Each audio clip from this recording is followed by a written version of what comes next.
হলে ওঠার আগে আমি যেখানে থাকতাম শুক্রবারের দিনটি যেভাবে কাটলো তাই থাকছে আজকে। চলুন তাহলে শুরু করি।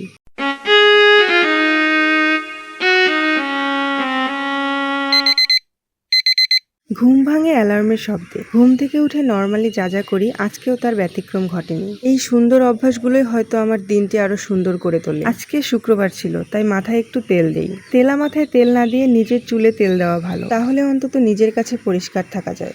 আজকে সারাদিনের প্ল্যান ছিল ল্যাব এক্সামের প্রিপারেশন নেওয়া। সকালে একটি ডিম খেয়ে লেগে পড়ি সেই কাজে। বিকেলে একটু বেরিয়েছিলাম ফ্রেন্ডের সাথে। শুক্রবারে একটু না বেরোলে হয়। আমার সেই ফ্রেন্ডটি বেগম রোকেয়া হলে থাকে। হল থেকে ওকে নিয়ে চলে যায় বিসিএস গলিতে। একসময় এই রাস্তায় দিনে 4 বার যাওয়া আসা করা হতো। হলে ওঠার পর থেকে আর ওপাশে যাওয়া হয় না। দুজনেই অনেকদিন পর এসেছি এই পাশে। 2023 সালে বিসিএস গলির এই মেসে আমি প্রথম উঠি। মেসটি দেখে পুরনো সব স্মৃতি মনে পড়ে গেল। এদিকে আরেকজন এমন কেন করতেছিল আমি জানি না। 2024 সালে যখন আমি রিয়াড হলাম তখন উঠি এই মেসে। যাই হোক, ফেরার পথে প্রয়োজনীয় কিছু কেনাকাটা করি। তারপর বাসেরহাটের বিখ্যাত শাকিল ভাইয়ের দোকানে যাই চা খেতে। আজকে বাসেরহাটে এত পরিমাণে মানুষ ছিল যে বুঝতেই পারতেছিলাম না অফ ডে নাকি অন ডে। যাই হোক, বান্ধবীকে তার হলে দিয়ে আমি আমার হলে চলে আসি।